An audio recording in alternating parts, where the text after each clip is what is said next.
You know, Freya, you've run in these electorates at certain times. So do you think that, again, there's elections within elections within elections within elections, right?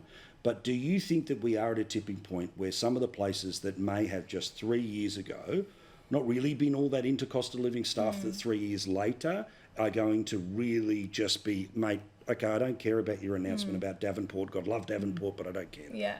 Well, I think the policies that we see the left run on, especially the last election, climate, integrity, women, the voice, those are luxury issues. Those are things you can care about when you're not worried about putting food on the table, when you're not worried about getting your kids their back to school essentials, paying for fuel, paying for all your expenses. And I think the economy has changed in such a way, real disposable incomes have collapsed, cost of living is continuing to surge, productivity is declining. And so I think now those issues that people in, you know, Balmain, where I ran as a state Liberal candidate, where they had the luxury to care about that 3 years ago, even in those areas where they do have high incomes, they are property owners, they are still feeling the pinch because mortgages are still up, you know, $25,000 a year. Which is why, and I don't say it in a left-wing, right-wing way, but if that's the way to understand it for the point of the conversation, let's go there, right?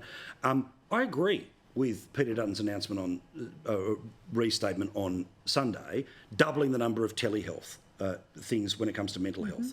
I would think that a big sweeping thing around the charity sector helps not soften, but certainly shows what your priorities are. But if Albo's out there each and every day, to me, I just think that you're able to make a big statement and reinforce it constantly as a sign of your priorities, as opposed to announcement a day to justify the press conference, and that's what the press gallery needs because we constantly have to feed the beast.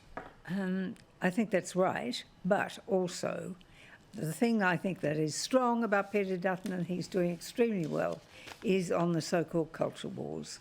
Loving our country, loving the symbols of our country, because at the end of the day, if you do not have a culture, you've got nothing to defend. Bloody oath. And if we're really concerned about how Australia is going to survive in a complex world, we have to stick up for who we are, what our culture is, and then have a defence force to defend it. Bloody oath. I've got some actual stats about this that I'm going to deal with tomorrow night, which is actually going to further put some data behind the idea about why those changes have happened in favour of things like Australia Day, because of the mix of Australia that has changed over the past 10 and 20 years, where, surprise, surprise, the debate about the day that certain people want to have over the past 10, 20 years has been replaced by people who see the day as, of course, the day they became an Australian.